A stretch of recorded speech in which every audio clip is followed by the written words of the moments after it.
Post ஆபீஸ்ல இருக்க எண்ணற்ற முதலீட்டு திட்டங்கள்ல மக்கள் மத்தியில ரொம்பவே பிரபலமா இருக்க ஒரு முதலீட்டு திட்டம் தான் பிபிஎஃப் அப்படின்னு சொல்லக்கூடிய பொது வருங்கால வைப்பு நிதி திட்டம். இந்த திட்டம் பாத்தீங்கன்னா பங்கு சந்தை அபாயம் இல்லாத ஒரு பாதுகாப்பான முதலீட்டு திட்டம்.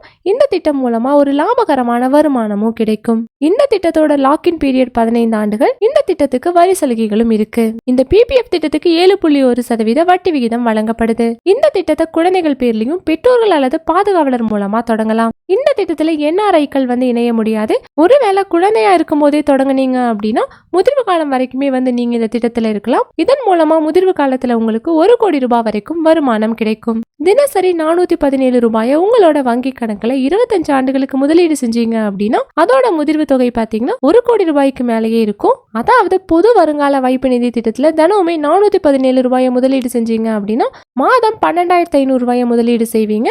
இதன் மூலமா 15 ஆண்டுகளுக்கு 22,50,000 ரூபாயை நீங்க முதலீடு செஞ்சிருப்பீங்க. இதுல வருடாந்திர வட்டி விகிதம் 7.1% இருக்க நிலையில அதை கணக்கீடு செஞ்சீங்க அப்படின்னா உங்களோட வட்டி விகிதம் பாத்தீங்கன்னா 18,18,000 ரூபாயா இருக்கும். 15 வருடங்கள் கழித்து உங்களோட முதிர்வு தொகை உங்களுக்கு 40,68,000 ரூபாயா இருக்கும். இதே தொகையை 15 ஆண்டுகால முதிர்வுக்கு அப்புறமா 2 முறை மறுபடியும் 5 ஆண்டுகள் அப்படின்னு நீடிச்சிங்க அப்படின்னா நீங்க மொத்தமா 37,50,000 ரூபாயை முதலீடு செஞ்சிருப்பீங்க. இதற்கு வட்டி விகிதமா 65,58,000 ரூபாய் இருக்கும். இதன் மூலமா உங்களுக்கு 25 ஆண்டுகள் கழித்து உங்களோட முதிர்வு தொகை 1,03,00,000 ரூபாய் கிடைக்கும். இந்த திட்டத்துக்கு பாத்தீங்கன்னா 1,00,000 லட்சம் ரூபாய்க்கு வரி சலுகைகளும் கிடைக்குது. இதை தவிர இந்த முதிர்வு தொகைக்கு பாத்தீங்கன்னா 100% வரி விலக்கும் இருக்கு.